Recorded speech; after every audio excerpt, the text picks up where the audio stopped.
Hello hi, আজকে আমি আবার রেডি হয়ে নিচ্ছি আইবুড়ো ভাত খেতে যাওয়ার জন্য। তোমরা কি ভাবছো আমার বিয়ে? না না, তোমরা তো সবাই জানো আমার বোনের বিয়ে রয়েছে। আর আজকে যাচ্ছি পঞ্চমতম আইবুড়ো ভাত খেতে। কোথায় যাচ্ছি, কার বাড়ি যাচ্ছি, কি কি উপহার পেলাম আর কি কি খেলাম, সব মিলিয়ে আজকে ব্লগটাকে সাজিয়েছি। হোপফুলি তোমাদের ভীষণ ভালো লাগবে। আজকে যে শাড়িটা আমি চয়েস করেছি এর রংটা আমার ভীষণ পছন্দ, টিয়া কালারের রং।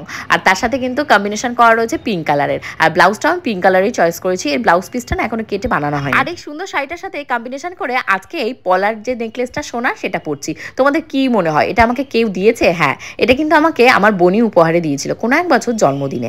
আর এই দেখতে পাচ্ছ কানের দুলটা, এটাও আমার ভীষণ পছন্দের কানের দুল। আর শাখা বাঁধানো, পলা বাঁধানো এগুলো তো পড়তেই হবে। আর তার সাথে আমি চুলটাকে আজকে খুব সুন্দর করে এরকম খেজুর বেরুনি হয় এটা করেছি। আর এই পিঙ্ক কালার লিপস্টিকটা যেই ঠোঁটে পড়েছি আমার তো এত কটকট করছিল। তারপরে এর উপর একটা নিউড শেডের লিপস্টিক দিয়েছি। এবার দেখো তো লিপস্টিকের কালারটা কেমন লাগছে। আমি না সাজগোজ করলে শুধু হবে না, তার সাথে সাথে আমার মেয়েটাকেও তো দেখতে হবে। এখন লিটিল গোল্ডের খাবারটাকে আমি মিক্সার মেশিনে ব্লেন্ড করে নিয়েছি, কারণ যেখানে যাচ্ছি সেখানে গিয়ে ওকে তো ভাত টাত তো রান্না করেছি, তার পাশাপাশি ওকে তো কিছু খাওয়াতে হবে। আর আজকে যে ড্রেসটা লিটিল গোল্ড পরেছে দেখতে পাচ্ছ, এই লিটিল গোল্ডকে এই ড্রেসটা দিয়েছে স্বর্ণজিৎদের বাড়ি থেকে পুজোতে। বাট পুজোর সময় মানে জামাটা আমি হাতে পেয়েছিলাম না বলে আর পরাতে পারিনি। এখন পরিয়েছি, একটু দেখছি না গায়ে ছোট ছোট হয়ে গেছে।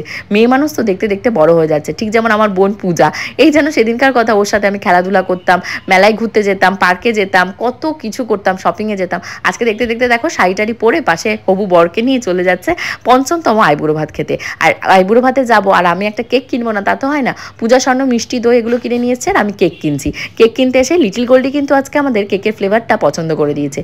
লাস্ট টাইম যখন আইবুড়ো ভাতের কেক কিনেছিলাম ওটা বাটারস্কচ নয়, কফি ফ্লেভার ছিল।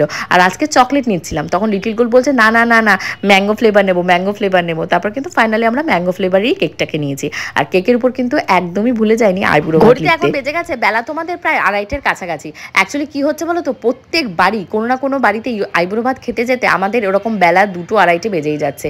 মানে সময়ের সাথে মোটে তাল মিলিয়ে পারা যায় না। যেহেতু পরন্ত বেলা, শীতকালের বেলা, মানে এদিক দিয়ে রেডি হচ্ছে ওদিক দিয়ে টাইম পাস হয়ে যাচ্ছে। তো খুব সুন্দর করে আইবুড়ো ভাত লেখা হয়ে গেছে। আর এই যে ম্যাঙ্গো ফ্লেভারের কেকটা, এটা কিন্তু আমারও ভীষণ পছন্দ। তোমাদের কার কার ম্যাঙ্গো ফ্লেভারের কেক পছন্দ অবশ্যই কমেন্ট করে জানিও।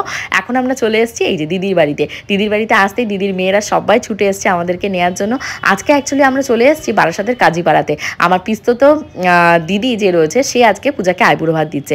আর এখানে আসার আমার একটা মাত্রই কারণ, আমার যখন বিয়ে হয়েছিল এই দিদি আমাকে আইবুড়ো ভাত দিতে পেরেছিল না। তো দিদি নিজের হাতে অনেক সুন্দর সুন্দর রান্নাবান্না করেছে। আর ওদের যেহেতু নতুন বাড়ি হয়েছে, কি সুন্দর দেখো ঠাকুরঘরটা, আমি তোমাদের জন্য রেকর্ড করে রেখেছি। পরবর্তী ব্লগে তোমাদেরকে দেখাবো কি কি উপহার পেলাম, কি কি খেলাম। তার জন্য আমার পেজে যেখান থেকে দেখছো এখনও যারা ফলো করোনি আগে ফলো করো।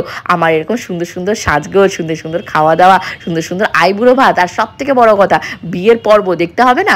এখন দেখো লিটিল